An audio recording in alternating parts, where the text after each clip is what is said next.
আমাকে দেখতে ইচ্ছা করে, সবাইকে দেখতে ইচ্ছা করে, কারণ এখন তার কাউকে দেখতে পারি না। প্রথমে সাদের থেকে পুলিশে গুলি করছে, যাত্রাবাড়ি থানা সাদের থেকে ডাইরেক্ট পায়ে আঘাত করছে গুলি। ওইখানে পায়ে গুলি খাওয়ার পরে তো আমি 1 ঘন্টা 20 মিনিট পায়ে গুলি খাওয়ার পর পড়ে রয়েছি, কারণ ওইখানে ওই জায়গায় তখন কেউ ছিল না যে আমার উড়ে নিয়ে যাবে, ওই কোনো লোক ছিল না, সব পুলিশ আর ছাত্রলীগের পোলাপান ছিল। 2টা পুলিশ আসে আমার কাছে, প্রায় 10 হাত দূর হবে, এতটুক দূরে।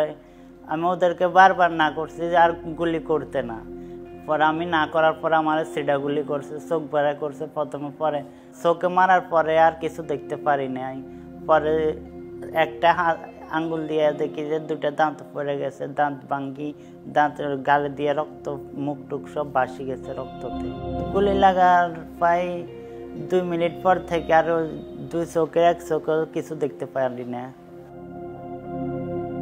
এটার ভিতরে 5টা, এটার ভিতরে 4টা বাইর করছে, এটার ভিতরে 5টা থেকে 4টা বাইর করছে একটা রোগী। তোর এটা বলছে কিছুটা ট্রিটমেন্ট করছে, করার পরে তারপরও অতটুকু ইস্যু দেয় নাই যে দেখবো কিনা। আগে সব দেখতাম, এখন কিছু দেখি না, অন্ধকারে সারা কেমন শুয়ে থাকি, দিন রাত তো কিছু বুঝে যায় না। মাঝে মধ্যে এটাও বলতে পারি না কয়টা বাজে, অনেক রাতে 3টা বাজে উঠি, ভাবি এখন মনে হয় দুপুর হয়ে গেছে, এটা মনে হয়, কারণ ঘড়ির টাইম দেখি না, কিছু দেখি না। আমাকে দেখতে ইচ্ছা করে, সবাইকে দেখতে ইচ্ছা করে, কারণ এখন তার কাউকে দেখতে পারি না। ওদের কথার অনুভূতিটাই শুধু বুঝতে পারি না। আগে তো কখনো এটা কল্পনা করি নাই যে কোনো এক সময় আমার এরকম হবে।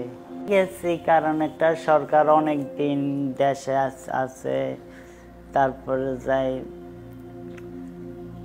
সরকার আর আমরা চাই না, নতুন করে একটা সরকার গঠন হোক, এটা চাই, এই উদ্দেশ্যে গেছি।